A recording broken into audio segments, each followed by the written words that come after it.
Welcome, everyone. I am Joel Hurst, a team lead here at Esri and a big fan of history. Thank you for joining us today. We're going to go behind the scenes of the new PBS documentary, The American Revolution. We're going to learn how they use these incredible map imagery to tell this great story of our history. A couple of housekeeping rules first, though. First, our social team will be dropping links into anything we talk about, so keep an eye out at the end of the discussion where they'll drop those links in. Secondly, we're going to have some time for Q&A at the end. So for those burning questions, put those in the chat. We'll select some and we'll pass them to our panelists at the end. Now, without further ado, I would like to introduce our panel of fascinating people here before we start our discussion. First off, we have Charlie Frye, esteemed cartographer with Esri and a fellow colleague. Next, we have Grace Bartos, research and production associate with Florentine Films. And finally, we have Mike Welt, co-producer with Florentine Films. Welcome, guys. Welcome, Joel. Thanks so much for having us. Yeah. Thank you. I'm so excited about this whole series. So I want to just kind of get some framework here for those of who are maybe not seeing this series yet. So Mike, I kind of was wondering, could you kind of frame up this story for us? What's the background? Tell us about the series. What is it about? Where can people see it? Sure. Thanks, Joel.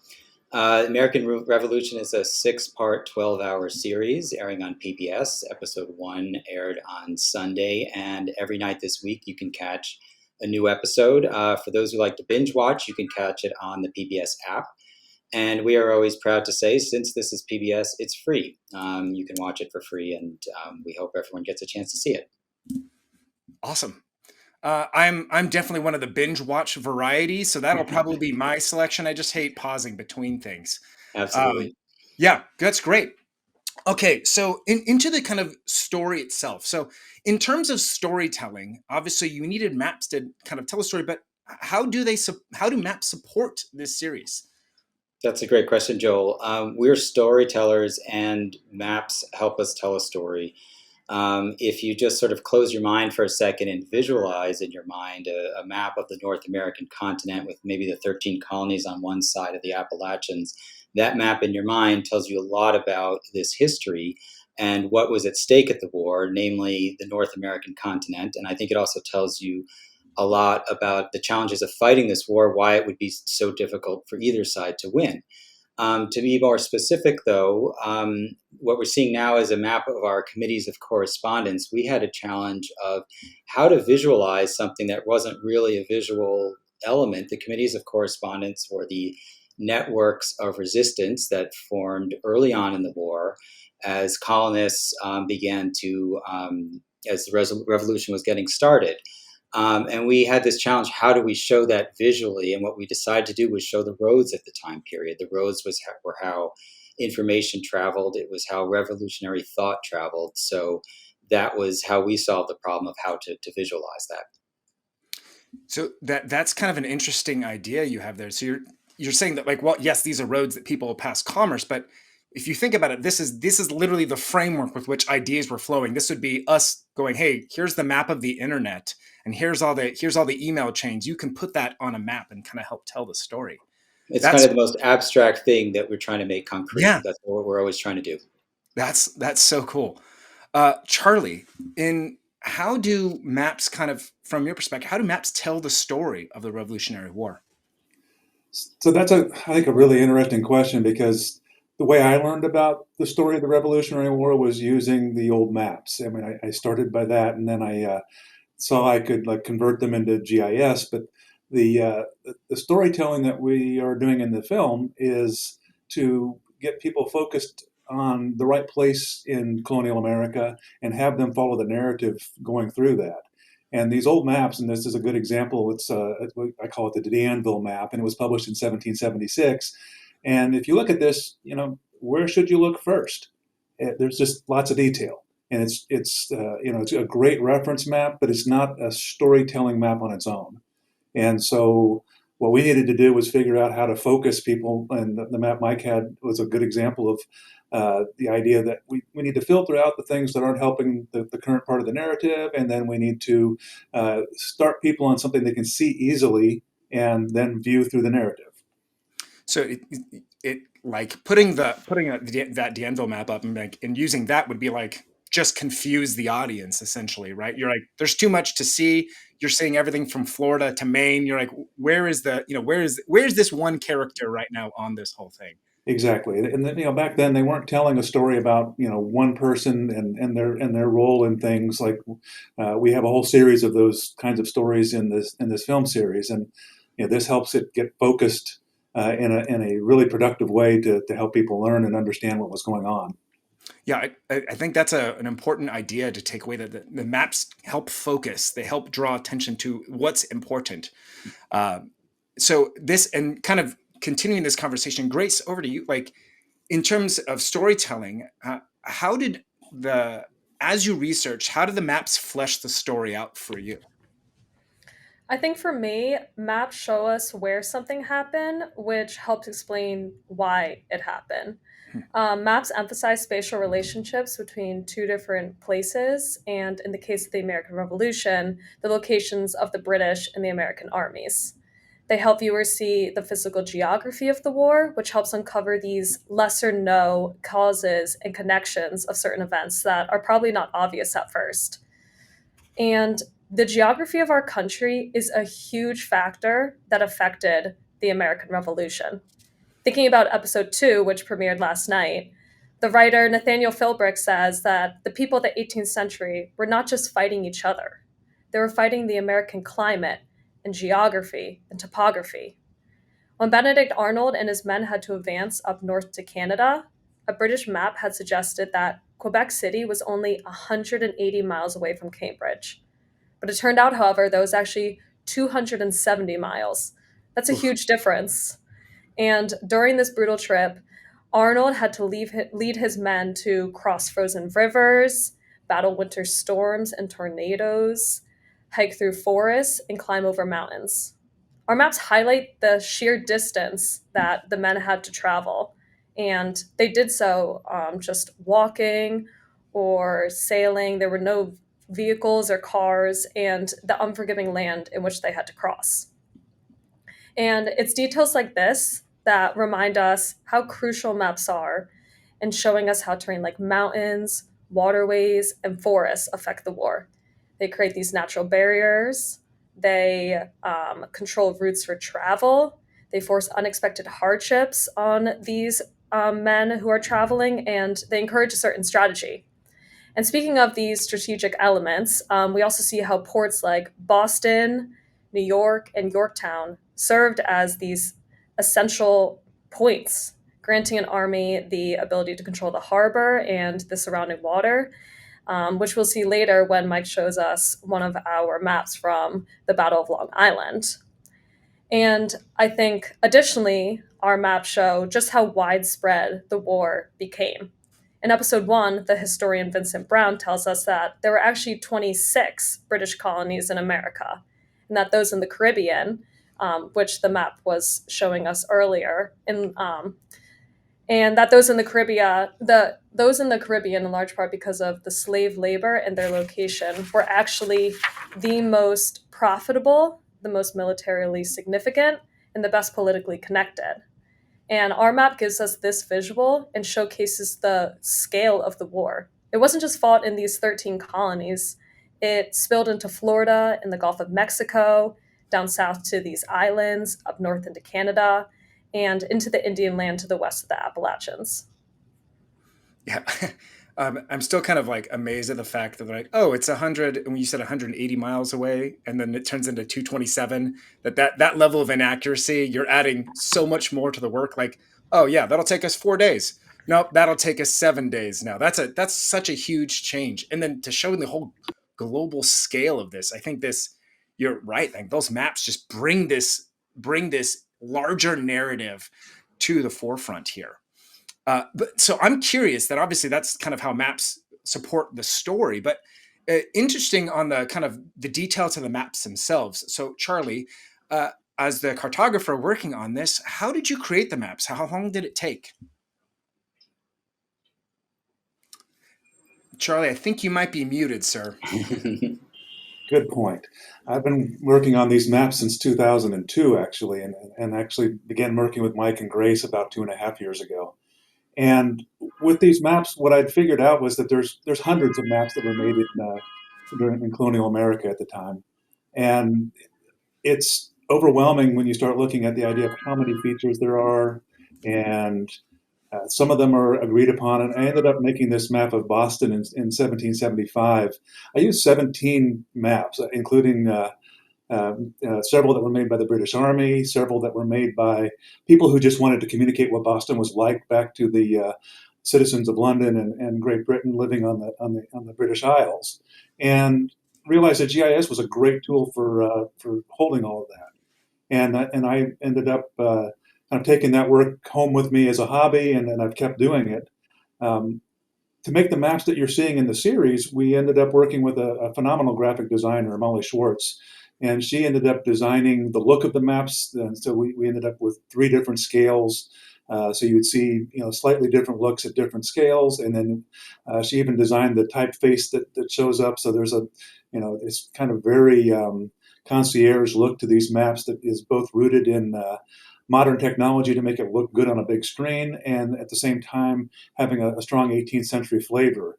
And we use maps like this one from Thomas Page in particular to get a sense for what the line work, what the terrain shading, how the coastlines are handled, and keep as much of that kind of feel to the maps that we were creating as we went through it. And Page's maps he was a military cartographer, so he was actually commissioned by Governor Thomas Gage to make this map in particular.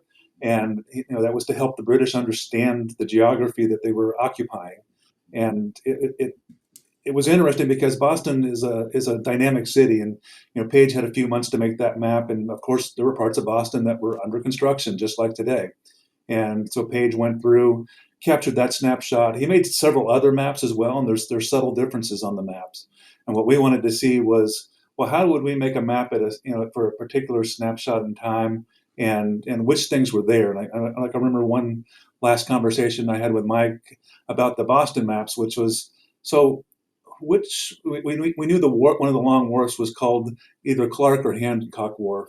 And it turned out that Hancock's family had bought the wharf in the early 1760s. And it's like, and yet they're still, the British are for some reason calling it Clark's Wharf, because I think they just didn't want to give Hancock any press. And, so there's this kind of stuff that goes on in this map making. And so we end up researching the details behind it. And in total, for all the maps in North America, I used about 150 maps that were published between or before 1784 and going back into the 1760s typically.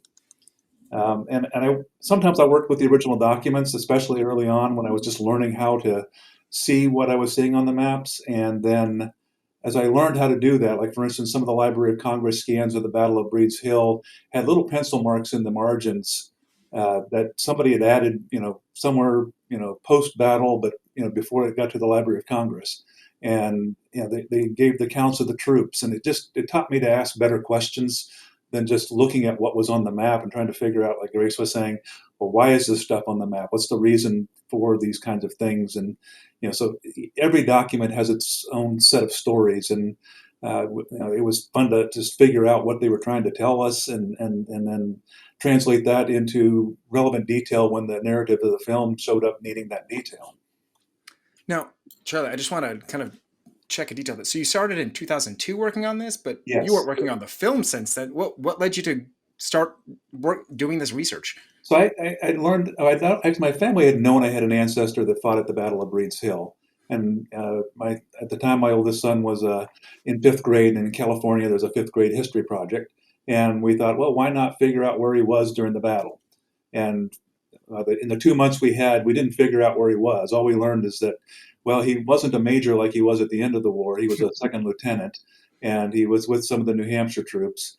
And the records just didn't quite give us enough to figure it out. But we ended up mapping the battle and giving some options for where he might have gone. And that was the first map I made that was historical, in the sense that I found all sorts of sources. I needed to organize the paragraphs that weren't helping me understand the battle into a geographic view. And so making a map was the most logical thing for me to do. And then I learned where everybody was during the Battle of Reed's Hill, quite literally. I now have a GIS that locates every American who may have fought in the battle on the battlefield at each of the phases of the battle. And it took me about 3 years, but we eventually learned where my ancestor was. He was. They have a bit in the second episode talking about the Americans who were firing hidden in the buildings in Charlestown, and my ancestor was one of those people. And so, Cool. just learning that kind of fact, and the only reason we learned it is because there was a little obscure record saying that he had left his coat and hat on the battlefield, and he wanted to be reimbursed for those. And so, thank goodness for a little bit of British bureaucracy. I like that. And I think just it's impressive that combining 150 maps to make this kind of singular focus for this narrative is such a daunting process. Now, Grace, I imagine in terms of research, this means that your job is extremely challenging in this front. So how did you go about researching the necessary information to build these maps? Definitely. It was a huge process, but I was so grateful to be a part of it. So, although the filmmakers have been working on this film for nearly 10 years, which is just insane to wrap my head around, I joined the team back in the fall of 2023 after I graduated college. And I spent the better part of 2 years perfecting each and every map you guys will see in the series. So, in order to do so, I had to fact check each individual place name, town, port, fort, waterway, ferry, mountain range, Native American tribe, Native American trail, road, state line, and make sure that everything was carefully placed and then check that many, many times. So I fussed over every single map, making sure everything was placed correctly. And not only did we have to check the locations of all these places, but we also had to check the spelling in the names because these place names change over time and spelling changes over time. Charlestown, South Carolina used to be 2 words rather than one as it is today. And Kaskaskia, Illinois used to be on the east side of the Mississippi River rather than the west side of the Mississippi River. So, in order to do all this, we consulted Charlie Frye, of course, who was so helpful in order to make all these maps. And then I also looked through a plethora of books and institutions like the Smithsonian, the Battlefield Atlas of the American Revolution, the American Battlefield Trust, the Library of Congress, the David Ramsey Map Collection. We would talk to battle experts, park rangers, and historians to get all of this information. I would get my hands on any archival map I could find to triple check that we had placed everything correctly. I became obsessed with every detail in every map, and it was difficult when different sources were telling me different things. And I had to ask myself, how do I know which one is going to be correct? So in cases like that, I would turn to a soldier's letter or journal entry, for example, to give me a sense of place and see what they had written about. Maybe they could tell me where they were or where a certain town was located. Maybe they could tell me how far they were from a certain town, or if they were close to a river, or who they had interacted with, or what the elements were like. And that would help me make my decision on where to place a certain location. These letters were especially helpful in mapping troop movements, for the soldiers would describe their journeys and the places and towns or taverns they crossed or stopped at. So in our maps, troop movements are represented with arrows, and a red arrow represents the British, and then a blue arrow represents the American. And then something that proved to be a very daunting but paramount task was mapping the Native American tribes and towns. For these maps, Charlie and the Smithsonian proved to be key resources in finding out where a tribe resided. We went Charlie so many times to map the native villages and tribes, and even just slightly scooching a tribe to the left or to the right, up or down, made all the difference in the world.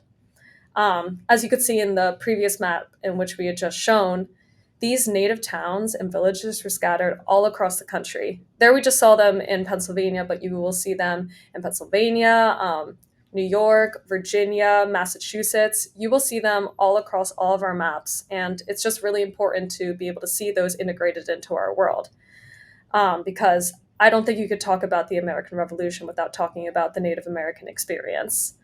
And we decided to use diamonds to distinguish them from the white settlements. So as you guys continue to watch the series, make sure to keep your eye out for that. So overall, I just used a collection of archival materials like books, maps, journals, letters, articles to create these maps and tell our story and try to make it as historically accurate and engaging as possible. Man, I don't think, at least I personally did not quite understand the scope of the level of research in order to take these to get a story this accurate. Like to go, here's a map, here's now when the map disagrees, here's some journals, here's some articles, here's the current placement, and taking all of these layers and combining them to really bring the like this is where it was. I think that is such a kudos to the great effort to pull that off, and to include Native American history in all of this, which is such a huge factor in the story, and bringing that to maps. I think that's just such an incredible thing.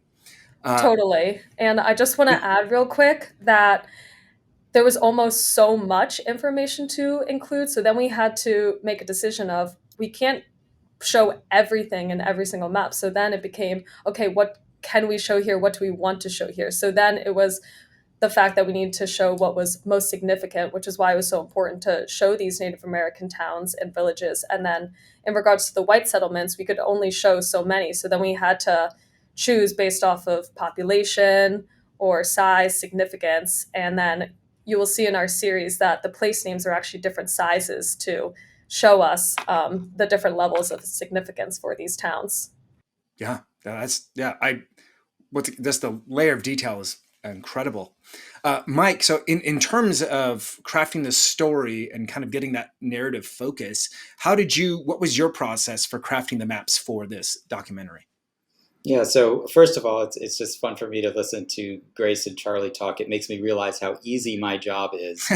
As a producer on a film, my job is to find people who will solve problems for me. And so, Grace we already had on staff, luckily, to help with the research. Charlie we found through a miracle because, he had already, as he mentioned, done a lot of this work charting his family's history. And then the other person Charlie alluded to or mentioned was Molly Schwartz, who led the graphic design team and created that wonderful sort of, we call it the parchment aesthetic, that brought it all together. In terms of the challenges we faced on this film, we never know what we're getting into when we make a film. The last film I'd worked on before this was a film called The U.S. and the Holocaust. It was a World War II era film, obviously. And in making maps for that film, the task was fairly simple. How do you build a map of World War II? You take a map from today and you change certain country borders. Poland, Czechoslovakia are not what they were then. You change the names of certain villages or towns or cities from Polish to German or whatever may be the case. But that's all very doable and sort of finite. It became very clear early on in this project that wasn't going to be the case, that too much had been transformed in the world of 1775, which was our baseline from today. And so we had to sort of rebuild it. And early on, I think Charlie also sort of mentioned this, the directors had this concept from the very beginning of marrying modern sort of scientific details that you get in a map today. Think of the sort of the satellite map that you see on an airplane, with that level of precision, with the sort of an 18th century aesthetic, which Molly created so beautifully.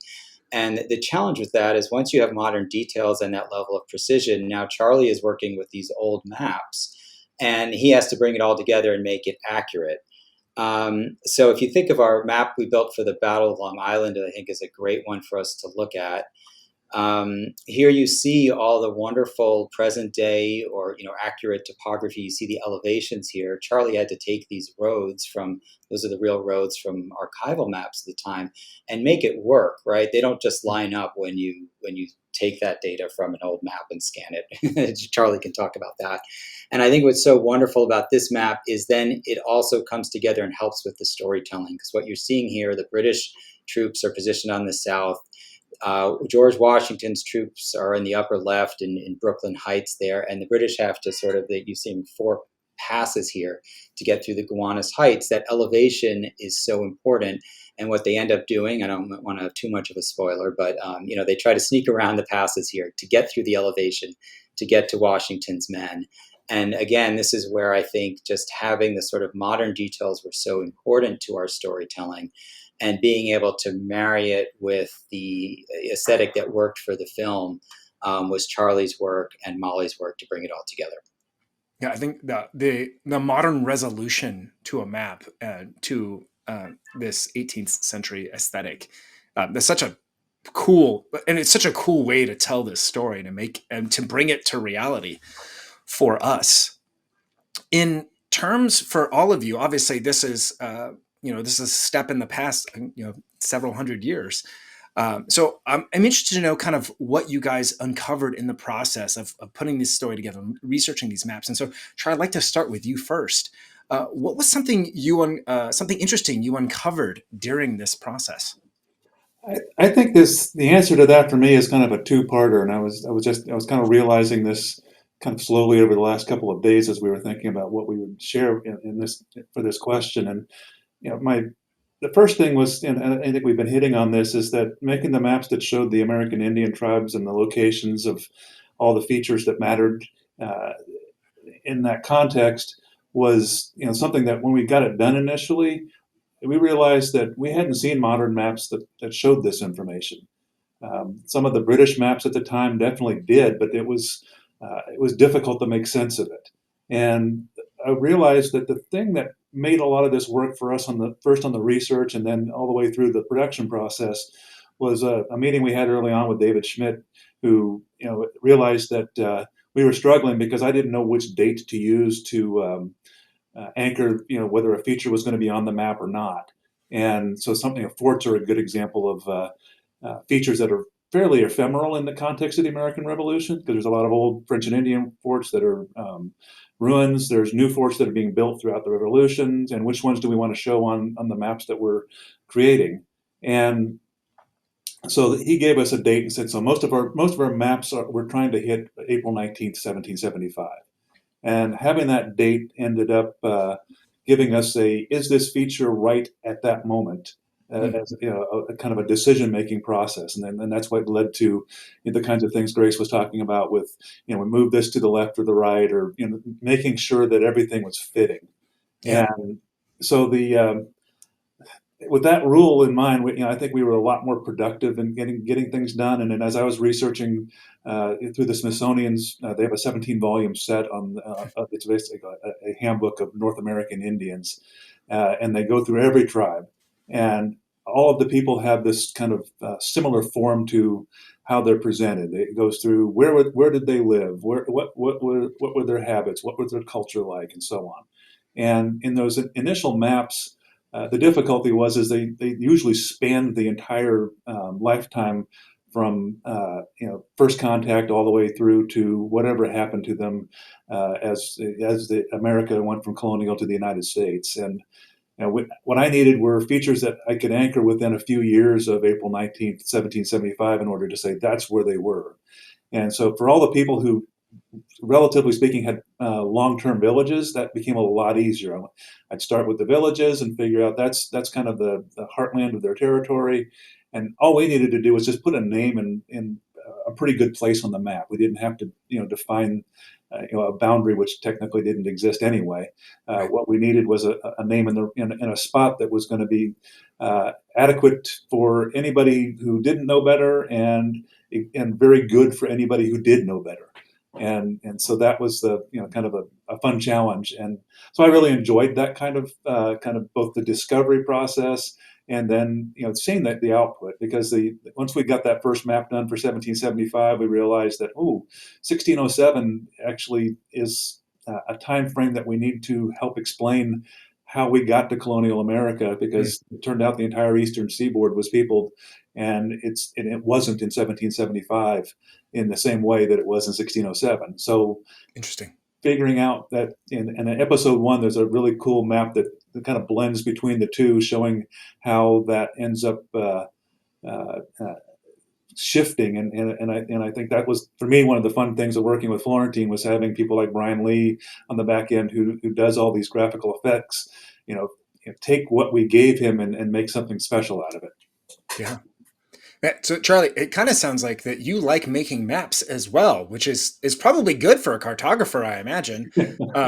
And it's such a cool like, I just kind of love your passion behind it. Like, look how much stuff there is and how much history there is, and tying different points of history, that 1607 map and then the 1775 map, and kind of bringing all of that to help tell the story of us and tell the story of the American people now. It's so cool. Yeah, and I've always looked at cartography as kind of a communication science first Yeah. and foremost. And getting to work with Florentine Films is like, these people are the masters of graphical communication in film. And so it's like, getting to marry what I know with what they know made a big difference. It makes a lot of sense. Mike, same kind of question to you. What facts did you find engaging about this project, this period of history, anything Yeah. along those lines? Well, just one thing, thinking of Charlie's response, maybe we could have a challenge for our viewers here who are watching the show, the series, to see if they can spot how the maps evolve over the progress of the series. There are a few changes from 1775 to 1783 that Charlie and Grace had to be so attentive to. The capitals of certain colonies change, or states, and a few other things. So maybe an observant viewer could catch those.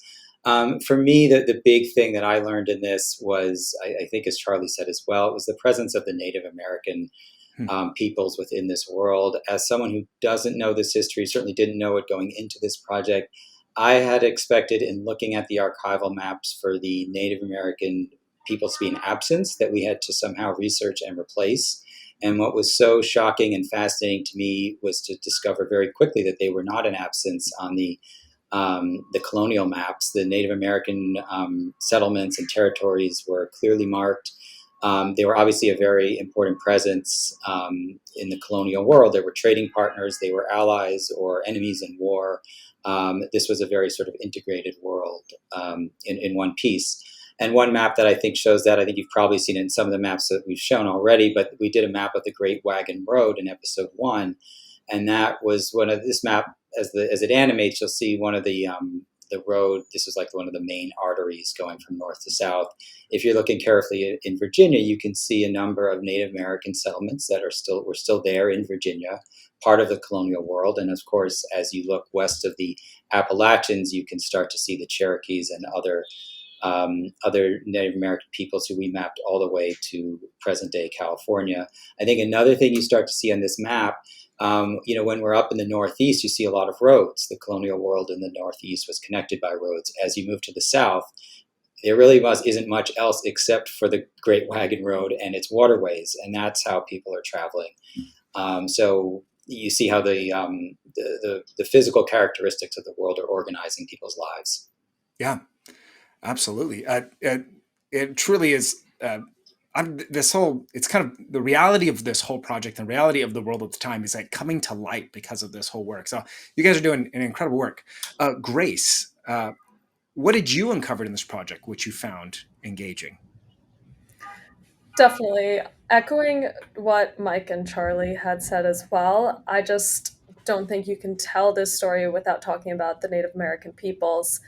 They were here even before us, and in an earlier version of episode 1, we actually started the show with Kanasatego talking about our land. So before we even hear from any white settler, we hear from a Native American from the Six Nations, and I think that's really powerful.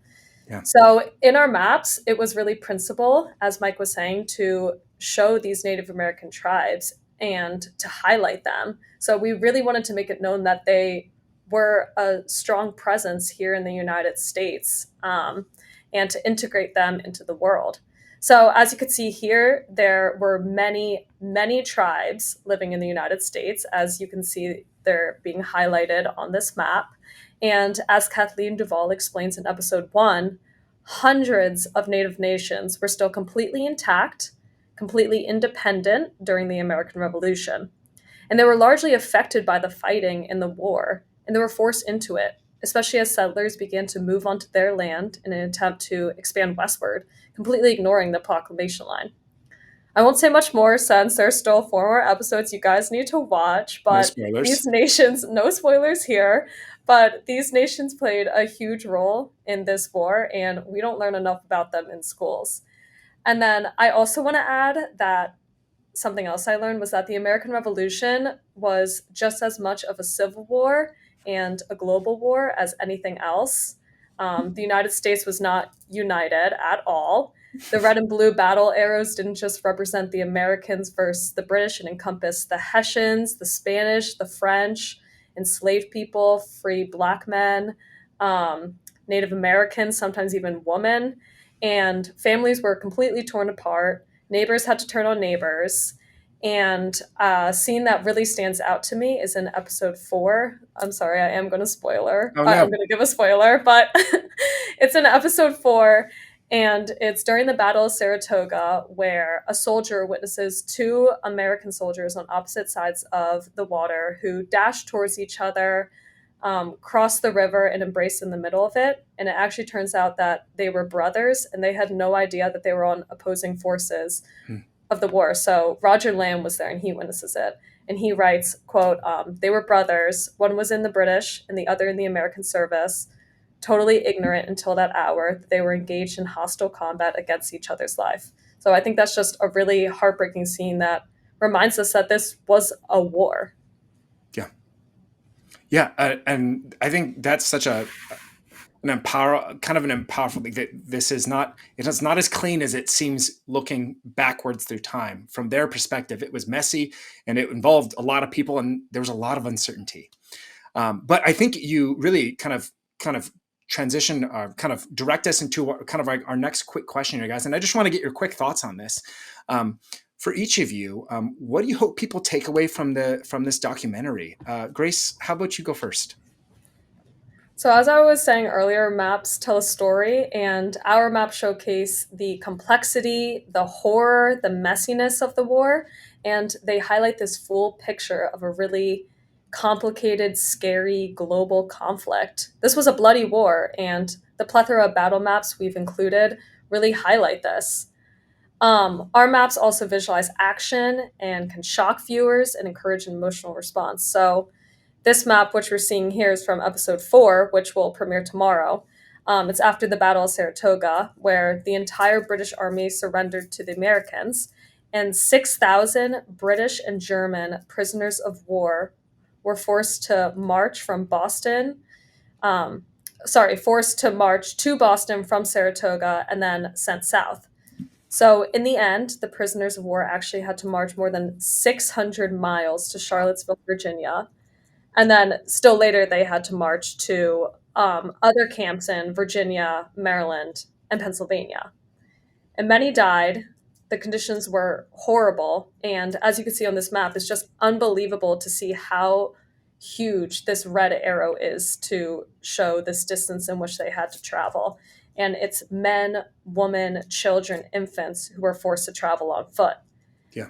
And another map that I also want to talk about is from episode 2, so you guys can see it because it premiered last night. But this is Henry Knox's route to Boston from Fort Ticonderoga.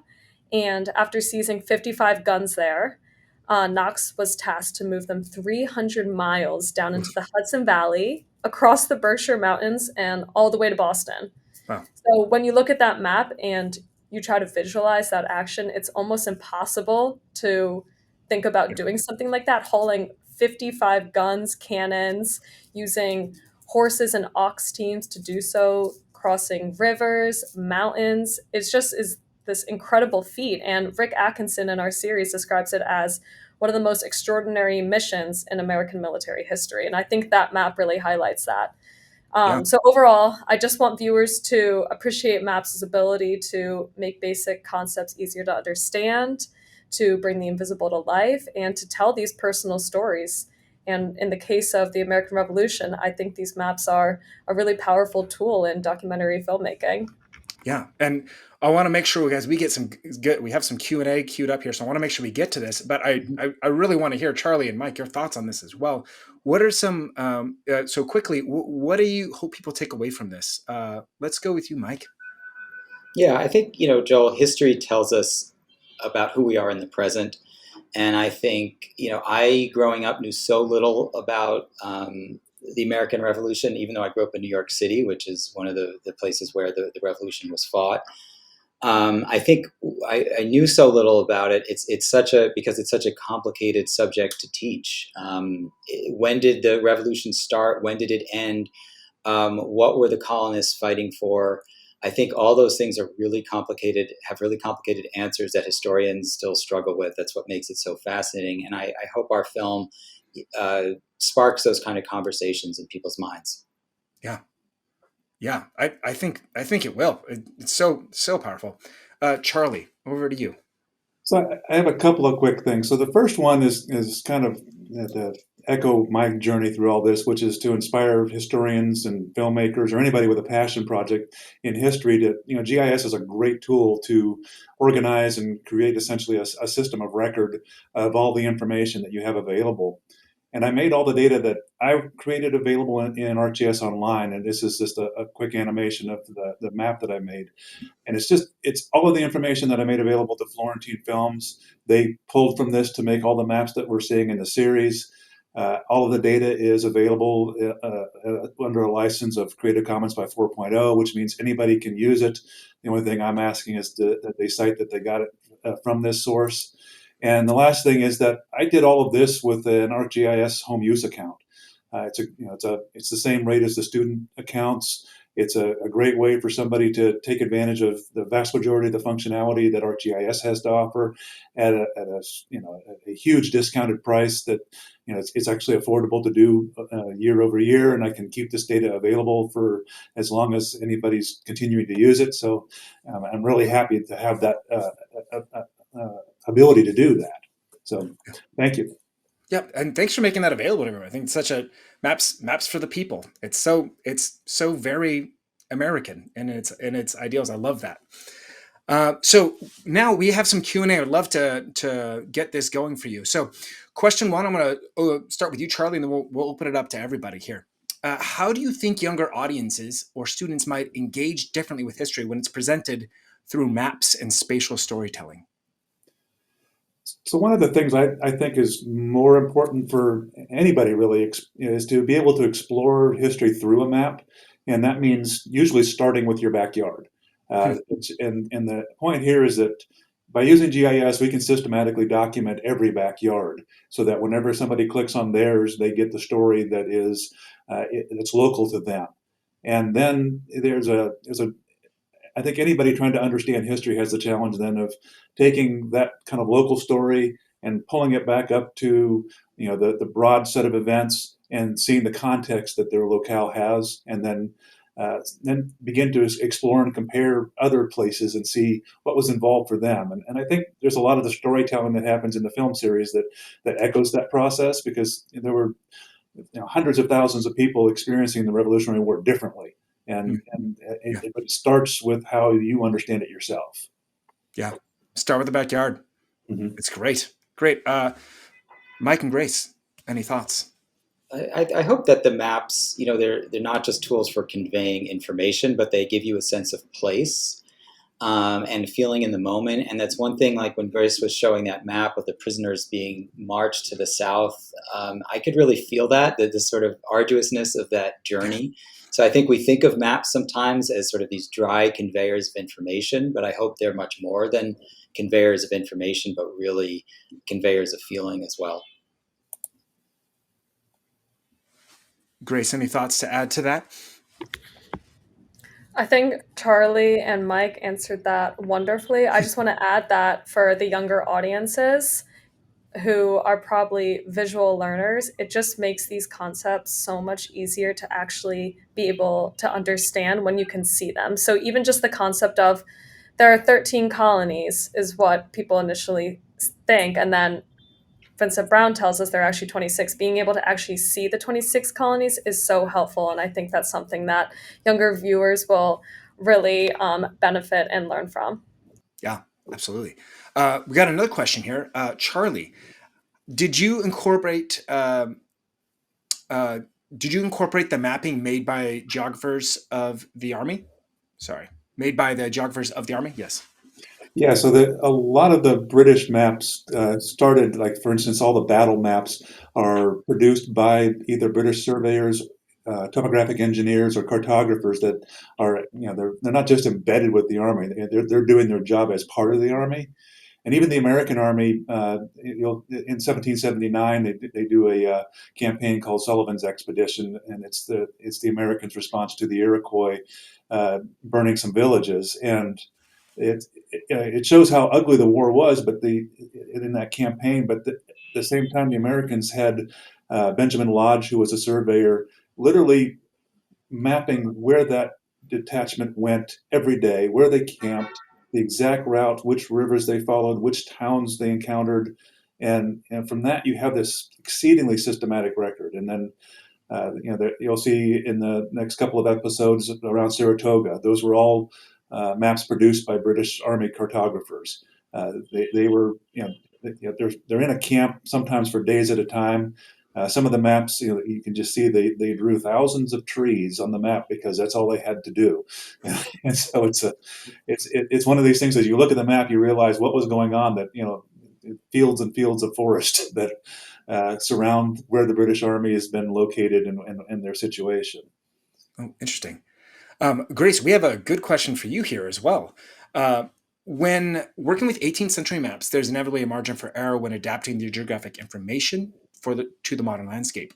You're reaching far back in time, major landforms haven't changed, but many settlements that existed then either no longer exist today or look completely different. Did this create any confusion for you while you translating those historical maps into a coherent visual narrative for the series? And which positional uncertainties were the most challenging to interpret or reconcile? That was a lot, so you just go for it. No, this is a great question. I think that when we were creating these maps, it was helpful to actually compare them to the modern day map and just type up like google.com the map or whatever, just so that you can look at that and see the differences that have been created over time. And I think in order to combat those issues, like I was describing earlier, it was just looking at a bunch of these archival maps and seeing the similarities that line up among those archival maps so that we know what exactly we should be placing. And it was trusting those sources, trusting the amazing historians and other people like Charlie that we've worked with, the cartographers. And I think even though that these settlements have changed over time, we still had something to look back on and hopefully find the correct location. But yeah, there's always a margin of error, and it's just a matter of hopefully getting them to be as historically accurate as possible. Yeah. I was going to add to that. In my data, I have attributes that tell what the modern place name is when it's different, or if the feature that we're showing is actually not there anymore, but what's the nearest place to look for? Because I mean, I do exactly what Grace was saying. Is I'm using ArcGIS Pro, but I'm using the locator service to first start with what I do know, and that gets me usually in the right location. Sometimes the places we were looking for were actually kind of far flung from the place name that exists today. But that you have to get that context before you can finish the job. Yeah. That makes a ton of sense. The context of all this is the context of time is both similar and extremely different from 1775 till today. Charlie, I have another question coming your way. Someone's asking, as a person with a historical GIS project or two, and they're trying to share their data, what are your suggestions? That's a great question, and I wish I had a great answer already worked up. But in a lot of ways, for me, it's still a work in progress. So when I first started doing this work, I met with some historians and historical geographers, and they were explaining that, well, historians hadn't been in the habit of doing that. They would do a project, get funding for it, and what they do is they produce paragraphs of text that argue for what they learned, and that those paragraphs are their lingua franca. Whereas geographers, maps are the lingua franca. So how do you, essentially teach people to go about their granting process and their publishing processes differently? And so that's one of the reasons I like the ArcGIS home use account or the education accounts. Like most universities have a site license for ArcGIS. So there's a way to do all the mapping and share what you've mapped. Even if it's not in, finished, pristine, published-looking quality, just making it so that somebody else can use it. And I did that early on with the Boston and the Breeds Hill maps that I did. And there was a PhD student at Northeastern University who found it. He did his dissertation on the Battle of Chelsea Creek, working with the National Park Service in the state of Massachusetts. But because he found my data, he had a pattern to follow, and I'd written up a simple methodology for doing the work.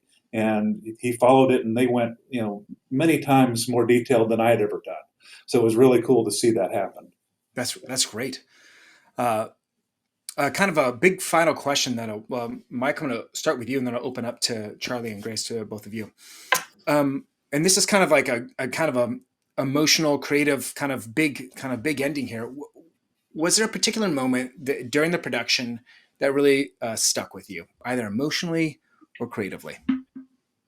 A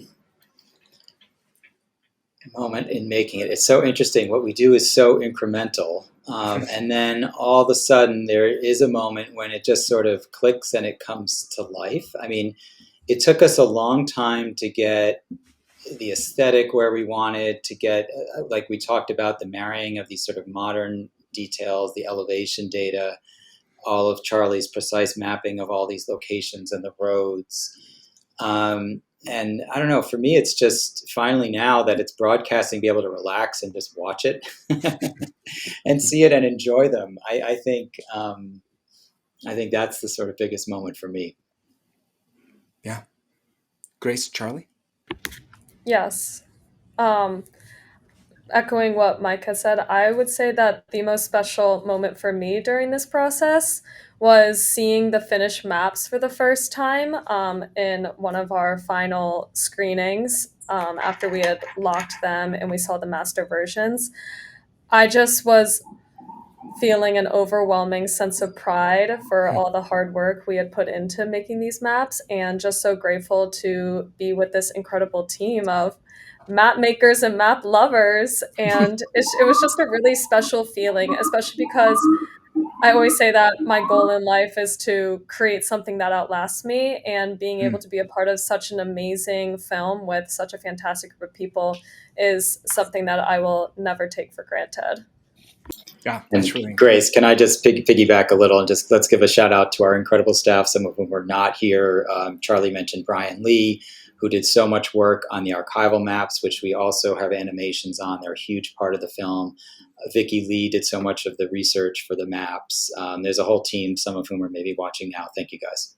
Molly Schwartz, of course, and everyone at Flea, Sean, thank you, guys. Charlie, anything that stuck with you, either emotionally or creatively? So I liked everything that Mike and Grace said, especially Grace, just seeing things for the first time when they were done. That's how to put it. It's the unexpected detail. I was actually telling you, Joel, earlier, the idea of the cinematographic resolution of the graphics compared to what we usually see on screen was like really wonderful to see. Yeah. And then there was a moment early on, like when Mike and I first started talking, there was, the way he would put it is like, we're thinking of doing 2 or 3 maps and let's see what we can do. And around the time we got some initial drafts of that Battle of Brooklyn map and starting to see it, the case for why we should make a lot more maps got made to the entire team. And over the course of a week, Mike came back and said, "Yeah, we're going to make a lot more maps." And so let's start making a plan. And so that for me was like kind of the moment of this is the right thing to do, and we're actually on a good course to get it done. Yeah. I love, Grace, you mentioned the idea of like making something that outlasts you. And I think that it's interesting that you're telling about kind of the history of the United States, which outlasted everybody in that era, using maps that outlasted everyone in their era, and movies and shows and the cinematography, which outlasts the people. And you guys are all kind of contributing to this continuing art form and storytelling that kind of moves this narrative into the future. So thank you guys for doing that. And thank you guys for being on today and having a great conversation. Thank you, Charlie. Thank you, Grace. Thank you, Mike. That is unfortunately, though, all the time that we have today, although I wish we could kind of expand this out a bit further. I hope you all at home were inspired by this conversation as I was. I think it's a testament to the many ways that GIS can be applied to help solve challenges, illuminate possibilities, and ask better questions. It brings a context and a narrative and a focus to both history, the narrative of history and the narrative of today. And just an extra shout out again, thank you to all of our panelists for taking the time to, out of your work to just enjoy it, come online and have a great conversation. Thank you for our audience at home for joining us. The first 2 episodes are available to stream on the PBS app, and you can tune in to watch other episodes each night through Friday, November 21st, 8 to 10 p.m. Eastern Time. Please check your local listings on PBS. We'll catch you next time, everyone. Have a great day. Bye.